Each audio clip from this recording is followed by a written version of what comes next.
Don't you love your new flashlight? She loves it. She just doesn't talk very much. Not that she can't talk, just that she doesn't like being on video or picture taken. What is that stuff?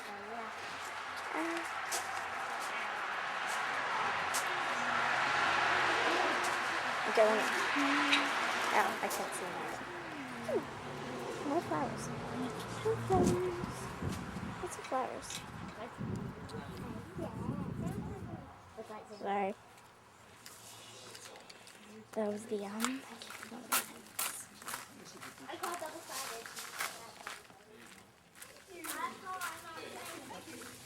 Oh, cigar cases. Looks like there's like whipped cream. Yeah, take a picture of it. Yeah.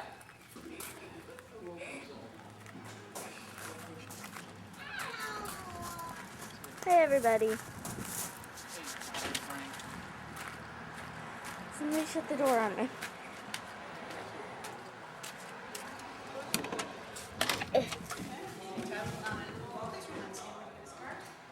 Hey Fifi.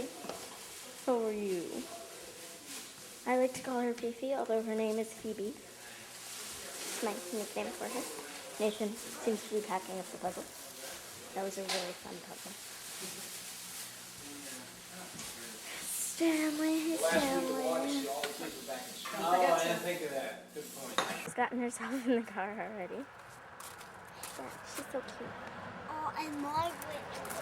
It's Freddie, Jessica, it's got a milk trunk. Ooh, Jessica got a milk trunk too. There's too much green. There's like real with the foamy stuff on it. And I feel like talking like a baby for some reason. But, yeah.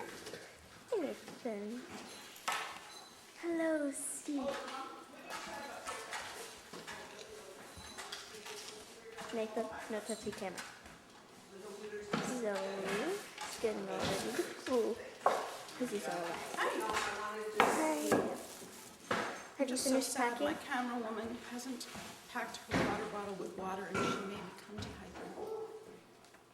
Because I have spent a week learning about hydration. I'll have to stop filming for a moment to refill my water. Carla, Pipa, Reggie's grandpa, to the other green, and Jackie, Michael, No, I mean, if you know we're talking.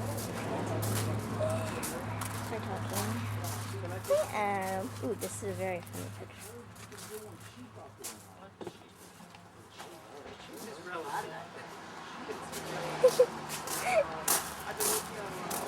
You look like you're very comfortable. Hey Nathan. Where's Phoebe? Well, you could build one like that at least because it's all cedar. 3 cupolas. Those cupolas are $5 grand. Apparently his name is Mike. I can't believe Phoebe remembers and I don't. So girl things are just so mysterious to me. Oh, it's a lion. I'm going back inside. I'm so glad you feel better. I'm so sorry you weren't feeling well. Yeah, I was sick. I know, but now you're better and you'll enjoy the rest of the trip, and it was wonderful having you in New York. That was the biggest treat for me. So, have you enjoyed your trip? Pardon? Have you enjoyed your trip? Very much. Have you? Yeah. Good. Hi, Steve. I think we all enjoyed it.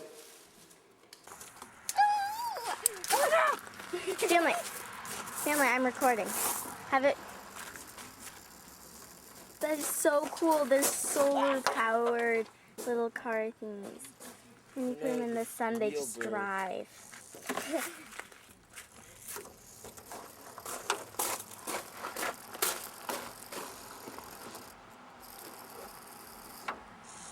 Oh yes. Turn it around the other way. Yeah. Did you see that? It's like Stanley! Jimmy, catch it. I caught it with magic. Magic stop cars. That's best. We're loading up all over bags. Is this, that's mine. This is my bag. Or a door. Whatever. This one's my bag. This is supplies for the car. So it's going on Pico's and the ex-children, and my mom, and we all have our different t-shirts. We could stay on my South Park. Destroy the evil tower. Wait. Here's the actor friend. Mostly that's two. One person's there. Everything is left. Are you you? Phoebe escaped me from the car. The car. Go. Go. I'm gonna get you, the dog. Ah! Car drove off. He's jumping Oh, the dude, this is amazing fast. ditch. Do. Don't let it fall down there, Timmy. Now he's falling down. Oh, it didn't stop him.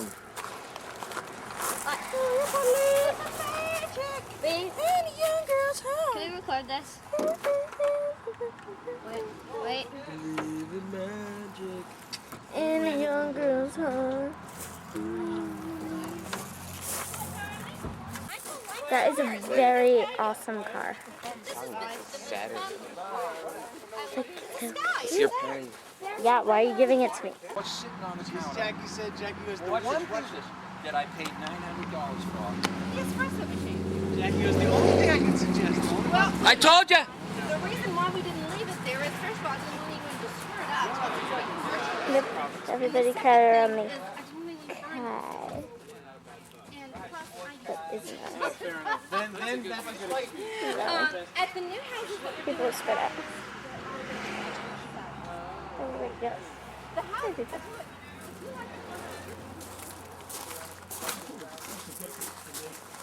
Mom. Fred's gonna get one of those too. Yeah. There he goes. He's getting in now. Hey. There he goes. He's gone. And Steve. That was my hand. Look at that. Nathan is driving a car. A really awesome car. Seriously, look at the car. So how about if I do that? Autopilot. There's Timmy. He's in the car now. And Phoebe's getting in the car too. They're just cool. Phoebe, don't put your feet on the seat. I want to get some of the call now.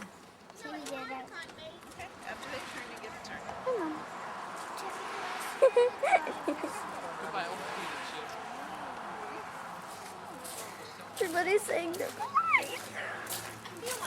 And I really hate to see you go. You are so precious. You really are. Car. I only have a few minutes of service, so I'm gonna stop for now. I'm leaving the house in a few minutes. Yep, but there's the house, because we never really got a good view of the front of it. And there's 3 garage doors, but it's just one giant garage. So we have a lot of cars, apparently. But, yep, there's the house. Here's a little baby garage. Sweetheart, I'm sure you can reach the gas pedals in my car a long time ago. You're just not there. Oh, yeah. Hey, Stan, Yep, Stan the man is driving the car. give me a wave. It's unlockable, man. I think, unless you locked it. There we go. My mom's taking photos. Other arm, other It's arm. in his side. Hi.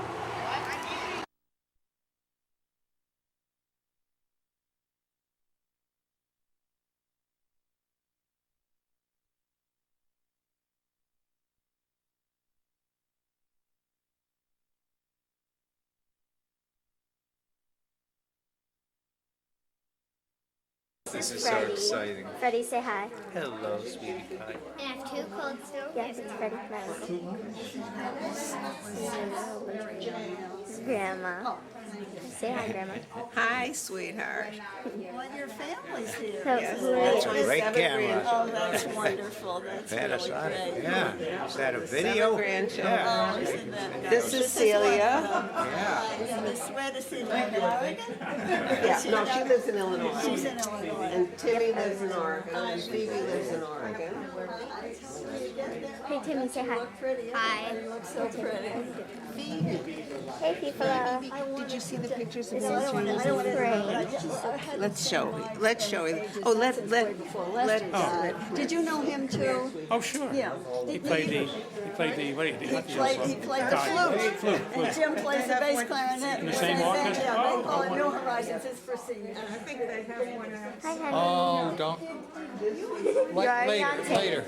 No. Later when I get Over. older. Yes, she was there 1 year when I was there. Charlene, how are you? Meet my brother. Hi, Charlene Lloyd. How are you? Nice to meet you. This is my our granddaughter Hi, Margaret. hi, how are you? Are you the official photographer today? Sort of. Yeah. Robin will be along soon, you have to do something at the town. Florence K. She was a friend of my mother's. My mother was Viola Sullivan. You know, the name is familiar, I don't think I ever met I never met you. You know what I tell my granddaughter when she wants to take a picture of me? I said, take it far away. What should I pick? Okay, far away. This is Jim, do you meet Jim? This is I Dr. did, but I don't remember. You would remember me.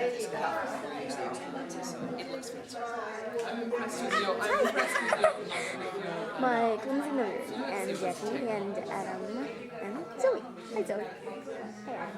Hey, Yeah, for a year. Then I went to Rhoda Show with a lot of. Party numbers. Oh, yes. There are That people. was bigger than everything. Hi, Grandma. Are you having fun yet? Hi. Are you having fun? You should take a picture of the cake. It's not out yet. I'll take a picture of the cake when it comes. This is outside because we have the inside. That way, outside, this way. Everybody's outside. Ooh, and there's pictures of Jane Don't everywhere. use up all your film on I'm these. not going to. And yeah, my people, my grandpa's goofy. Hi, how are you? Jim.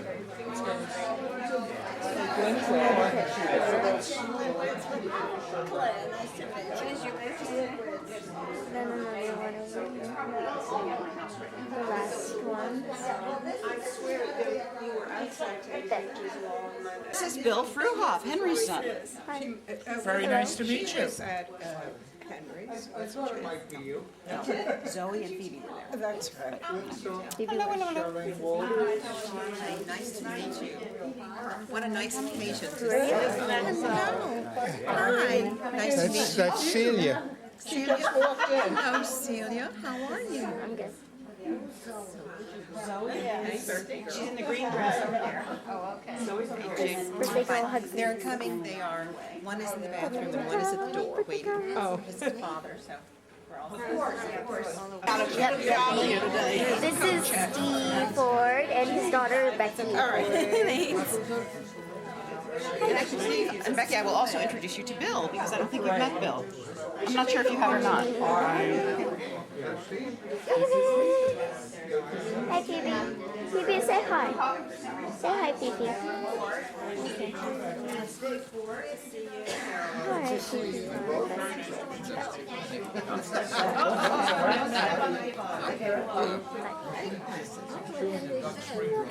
There were 11 of us. Hi, this is Nathan. I'm $18. Yes, my big brother. I'm $18. My other big brother is Stanley. Timmy. Hi, Timmy. I'm $18. You have to take some brother. The package too.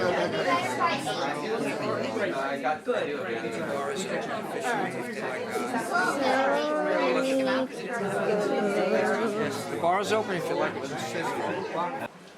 Jane is thrilled to have all of you here. She would like to welcome you herself. I'm asking Jane to say a few words.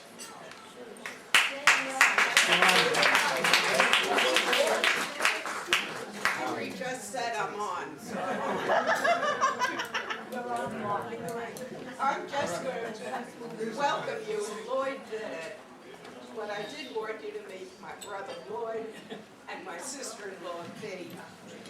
And I have my stepchildren here, and all my nieces, nephew, and grandnieces and grandnephews. And I welcome you and thank you all for coming. And we have a birthday child here. Becky, wherever you are, happy birthday. It's Becky's 84th, right? It's Becky's 84th. 84th? Yeah, for Becky. Becky, I hear you're younger than I am. God, All right. I thought nobody was that old. Lloyd, it's up to you. First of all, I want to propose a toast to Jane. A very happy birthday. The 82 years we've spent together. I guess I revealed my age now. And Jane, happy birthday, many more. Here, here. Here, here. Thank you.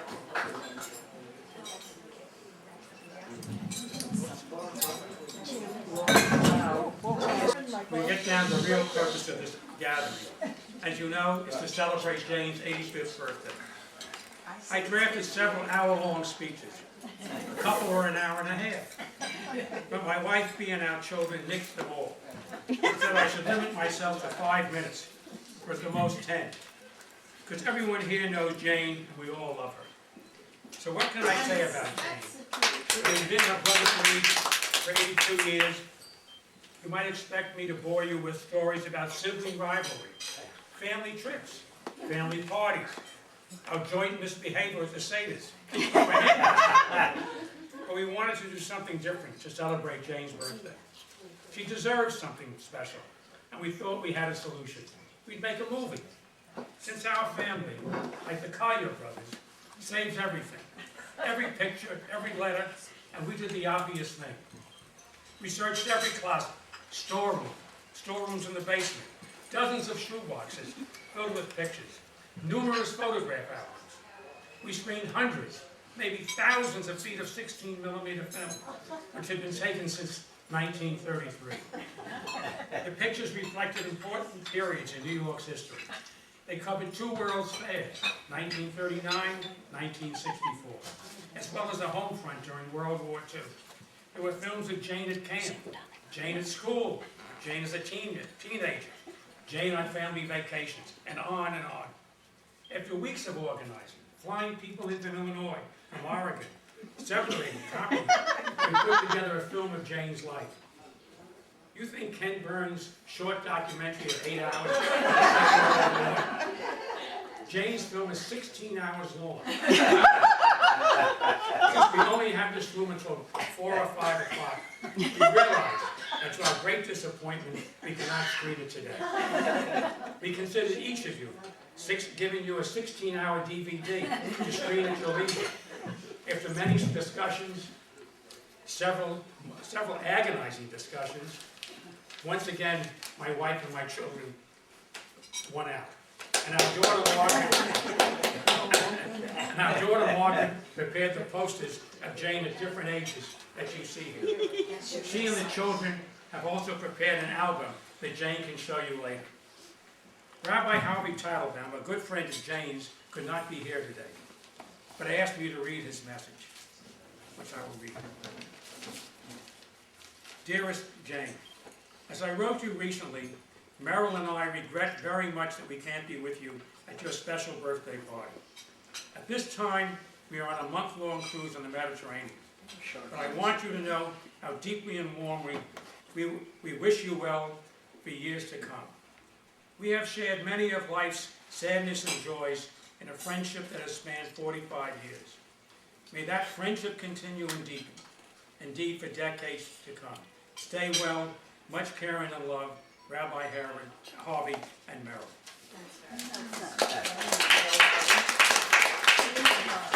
I'm not finished yet. I have a few more words here someplace.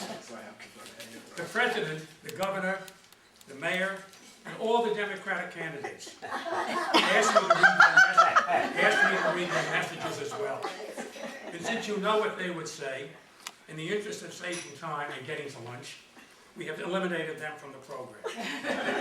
Our daughter Margaret, who is here from Illinois, Highland Park suburb, would like to say a few words, followed by our son Fred, who is here from Oregon.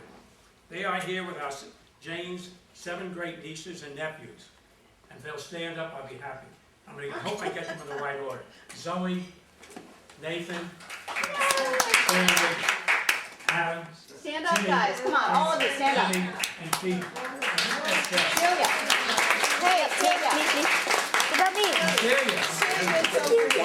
Celia's over there. Margaret, it's your turn. It's my turn.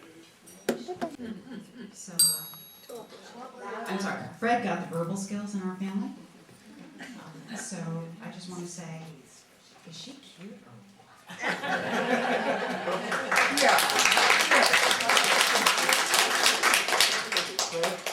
She is cute.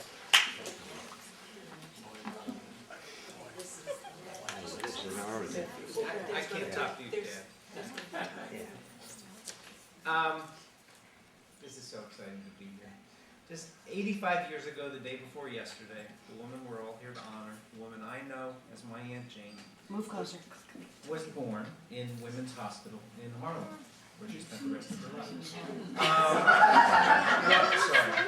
What was life like on October 12th, 1922? There were over 100 million Americans recovering from World War I and a flu pandemic. President Harding had just that summer signed the Ford-Macomber tariff, which placed 40% tariffs on all foreign imports and likely led to the Depression. The headline in the New York Times, the day Jane was born, had the mayor, who would lose the next month to Jimmy Walker, criticizing the fire department for what was thought to be an epidemic literally of sleeping on the job. This is a true story. The Dow Jones, after an early fall rally, had just broken 90. A 9-story, this is in the paper the day she's born, a 9-story building on Upper Fifth Avenue, sold for $500,000. A new Chevrolet 490 cost $510. A gallon of gas cost 25 cents. And think about this for a second, if gas prices had appreciated at the same rate as real estate or the Dow, we'd now be paying $25 a gallon. So it's one thing to feel good about. Jane's mother, the former Selma Lowenstein, was a young bride of 21. Her father, Herbert Frank, was a 32-year-old German immigrant who had served in the Navy during the First World War, the U.S. Navy, and was now working at his brother's butcher shop. Jane grew up on the Upper West Side of Manhattan, along with her younger brother, Lloyd, and she was often accompanied by her grandmother, Olga, and ever-present Uncle Carl. She graduated from PS9 on the Upper West Side and then from the Calhoun School. World War II came, and Jane, like so many others, became a young war bride. She had a son, Stanley, a sweet little boy who turned into a great bear of a man. He was always the apple of his mother's and his grandmother's eyes. She worked and traveled and was always active in her synagogue. She became a champion bridge player. She remarried a loving husband, Arthur, and then later in life found love again with Henry, who had gone to the Calhoun School with Jane all those years ago. My Aunt Jane has always meant so much to me, as I know she has to all the people here to honor her. She's been a rock on whom I could always depend. I have so many memories of her at so many different junctures in life, both happy and sad. So many little things stand out. I remember our regular ritual when I was about 7 of Chinese food in the lobby of the Fisk building where she worked. She'd always let, nay, encourage me to get all the stuff my parents would never let me have. Even once she even once bought me X-ray glasses without ever letting on that I now wouldn't be able to see the world naked. Jane is always great fun, no matter the situation. She's always, in addition to being immaculately put together, the best of company. Always with a willing sense of humor and adventure, and never complaining. Among my own happiest memories of Aunt Jane, probably when I was in college and my girlfriend at the time and I found a ridiculously cheap fare to San Diego, where Jane and Arthur were living for the winter. Jane couldn't have been more game to arrange. I couldn't be more game to arrange things and entertain us while keeping the whole adventure secret, as it was still until about a second ago from my parents. Literally for decades. She's been asking me if my parents still don't know about this secret visit, so Mom and Dad were just kidding. And forget I said anything. The good news is about growing older. By tomorrow they'll have forgotten it. Let's talk about the rusty coat. My Aunt Jane has a few traits that make her very, very special. On one hand, she's always optimistic. She's weathered far more than her share of rain in life. and yet always remains unfailingly optimistic. On the other hand, she's probably the least disingenuous person I've ever known. You'll never see Jane tell a fib. If she gives you a compliment, rest assured she means it. This can go both ways. If Jane doesn't like something, don't expect her to play along. She'll just laugh and say, no thanks. You always know where you stand with her. I remember showing up at about age 13 with a ridiculous foot-high Jewish afro. And Jane just looked at me and ran her fingers through my hair and said, those curls are amazing. And yes, they were. Only Jane could have confronted that monstrosity and, in a second, come up with something both encouraging and true. Everyone else just lied or shuddered. Jane's honesty, humor, enthusiasm, loyalty made her a great friend. A great friend to so many, as well as a wonderful sister, sister-in-law, aunt, great aunt to me and my family. She's been a wonderful family member with Arthur's children and grandchildren. She was a perfect daughter whose best friend was the mother with whom she shared everything and chatted and giggled every day of my grandmother's life. In so many roles, wife and life partner, daughter and mother, she's flourished. She's always been the same sweet Jane. I'll always remember, as I'm sure she does, she's not that old, the little verse that Stanley wrote about her because in its own whimsical way, it sums her up so perfectly. From the Bronx to Maiden Lane, there is no girl as sweet as Jane. From Chicago to Calcutta, there is nobody like my mother. My Aunt Jane, 85 years old, been through so much and never a hair out of place. And until about age 82, never a touch of gray. Those are good genes. That we should all look so good, stay so sweet, and be so loved.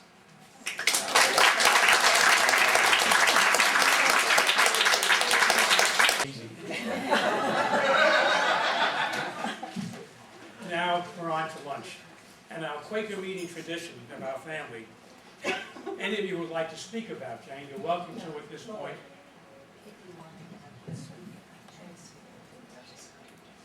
Another instruction. I wonder if Cantor Nevison would be glad to do a motion and get on.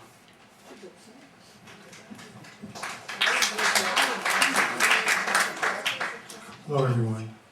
I'm very, very honored to be here today in this very special occasion for Jane, who I consider a very dear and close friend, as well as Henry comes along with pride. But Jane is very special. And so let us join in the singing of the Motzi. Baruch Adonai Eloheinu melech haolam hamotzi lechem min haaretz. Amen. Thank you. I just want to say something. With all due respect, the song or whatever that Stanley said from the Bronx started with our father. And I had the chicken pox, and I had shown it to Stanley. And my father said, our father said, from the Bronx to Maiden Lane, there is no girl as good as Jane. But he sang it in opera. And he was sitting next to my bed when I had the chicken pox. And he sang it 2 or 3 times over.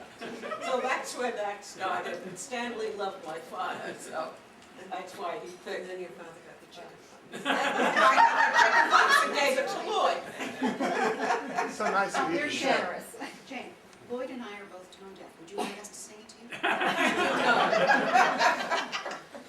All right, enjoy your meal, and thank you all again for coming. What do you think, Jerome? Like, hey, what should I do?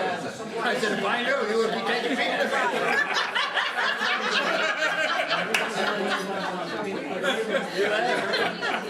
let alone the fact that I wouldn't be helping Russia. I'd be helping the U.S. I was cheating. I would help the U.S. I didn't even say that. This might be the P-boy. So I'm glad it's a lot of water. Back here.